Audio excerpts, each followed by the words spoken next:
Olá pessoal, tudo bem? Sejam todos muito bem-vindos a mais uma videoaula aqui no perfil.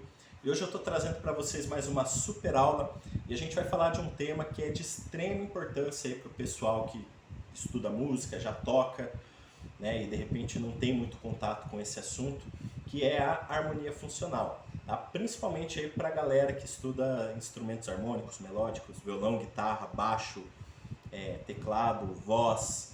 Para voz é importante também, violino, flauta, enfim, tudo que utiliza as notas musicais. Tá? O pessoal aí da bateria, da percussão também pode tirar um proveito legal para entender aí como que funciona o movimento da música, beleza? Então, toda vez que a gente pensa em harmonia funcional, o próprio nome já é bem sugestivo, né? Quando a gente fala funcional, a gente vai pensar em função. Então, toda vez que a gente fala em harmonia funcional, é a função que cada nota vai ter dentro de um determinado contexto harmônico melódico dentro de uma música, beleza? Então, antes de eu detalhar para vocês aqui quais são as funções, é interessante a gente pensar no movimento da música, que a música ela tem um movimento, tá? Então, em certo momento a música cresce, ela sobe, né? Em certo momento ela desce, tá? A gente chama esse movimento, esse primeiro aqui, onde ela sobe, ela fica alta aqui, tensão, tá? É a sensação que traz esse movimento quando ela está mais alta, ela está no movimento de tensão e em certo momento ela repousa, tá? Então guarda bem essas duas sensações. A música em certo momento ela fica tensa, em certo momento ela repousa, tem aquela sensação de, né, respirou ali, tá? Então em certo momento ela está tensa, em certo momento respirou, repousou. Tá? Então esse é o movimento da música e são essas sensações que a gente vai trabalhar aí com as funções de cada nota. Cada nota vai ter a função de trazer tensão ou repouso para a melodia. Tá? Então a gente vai falar de três funções principais aqui.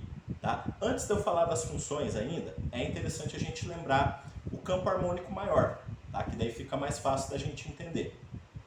Então, a escala maior, ela é uma escala, né, a gente sabe, de 7 notas, que tem 5 intervalos de tom e 2 intervalos de semitom. Os intervalos de semitom estão entre o terceiro e o quarto e o sétimo e o oitavo graus, tá? Então, ó, dó, ré, mi, fá, sol, lá, si, beleza? Cada uma dessas notas vai gerar um acorde, tá? Então, a primeira gera um acorde maior, dó maior, a segunda vai gerar um acorde menor, ré menor, a terceira vai gerar um acorde menor, aqui no caso mi menor, o quarto vai gerar um acorde maior, fá maior, o quinto ainda um acorde maior, sol maior no caso, o sexto menor, lá menor, e o sétimo é um acorde menor, meio diminuto, tá? Ele tem uma quinta menor, ó.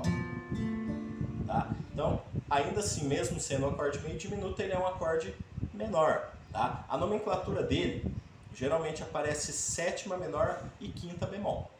Tá? Então, geralmente, quando aparecer isso lá, é um acorde meio diminuto. Num próximo vídeo, eu pretendo falar um pouco mais sobre os acordes diminuto e meio diminuto. Tá? Em breve, eu posto por aqui. Beleza? Então, uma vez que a gente conhece já o campo harmônico de Dó, fica mais fácil da gente entender quais notas vão trazer qual sensação para a música, tá? Então, ó, a gente tem três funções principais dentro da música. A gente tem a função tônica, que é a função de repouso, tá? Aqui no campo harmônico de Dó, ela é gerada pelo Dó, Dó maior, tá? O Mi menor, terceiro grau, tá? E o Lá menor, que é o sexto grau. Então, essas três notas têm função tônica dentro da melodia aqui, tá? Da harmonia. Tá? Depois eu já falo um pouco sobre o Mi menor aqui, porque o Mi menor ele dá dá um nó na cabeça aí, mas a gente já fala sobre ele. Tá? O Lá menor, geralmente a gente fala que é a menor relativa. Tá? Por que fala que é menor relativa? Porque ele tem a mesma função do primeiro grau, só que aqui se trata de um acorde menor. Por isso que tem músicas que se resolvem numa tonalidade maior e tem músicas que se resolvem numa tonalidade menor, né? Por exemplo, vamos pensar aqui numa música menor, sei lá, vamos pensar aqui, ó, essa melodia.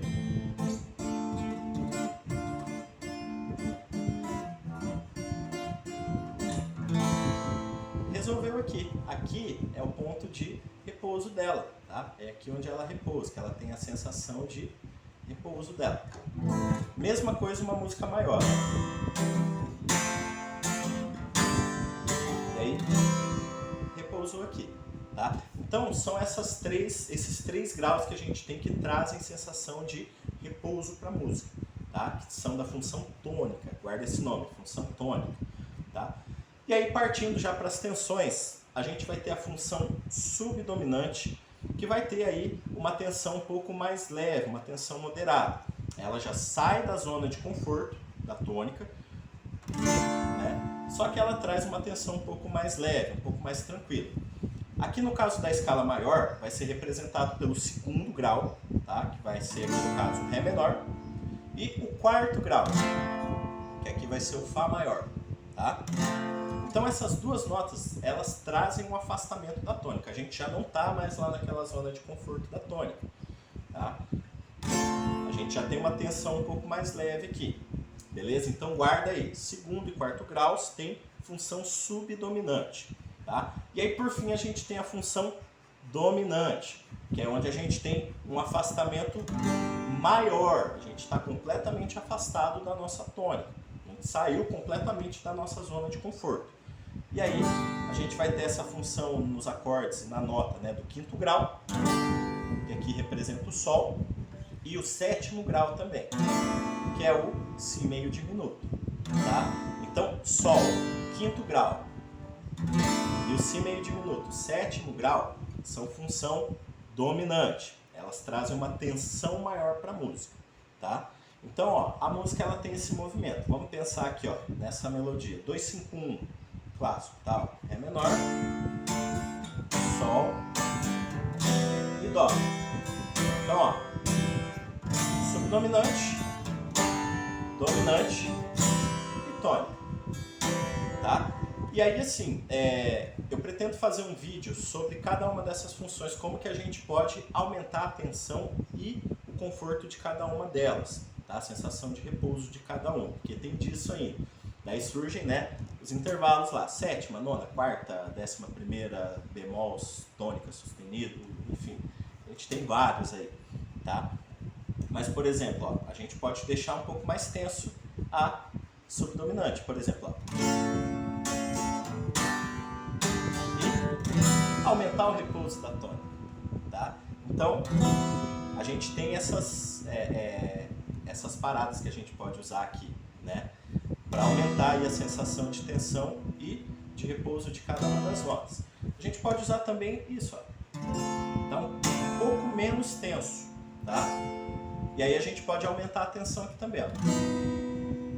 E volta para cá.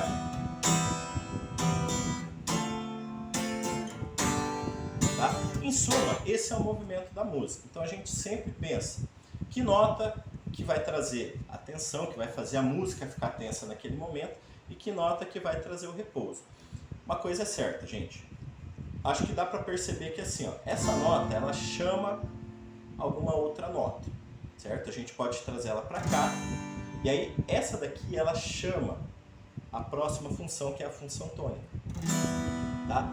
É uma vamos dizer assim, é uma lei, isso é uma lei dentro da música, tem que ir necessariamente do quinto para o primeiro grau? Não, tá? Mas ela chama alguma outra nota para resolver essa tensão, tá? Uma vez que a tensão foi criada, ela precisa ser resolvida, tá? E a gente sempre vai resolver na tônica, certo? Enfim, eu não vou me estender um pouco mais, mas pensa um pouco, né, nos campos harmônicos de outras tonalidades também, tá? Tenta aplicar isso em outras tonalidades e futuramente eu trago aí, quem sabe essa semana ainda eu trago algum vídeo falando um pouco especificamente sobre cada uma das funções, beleza?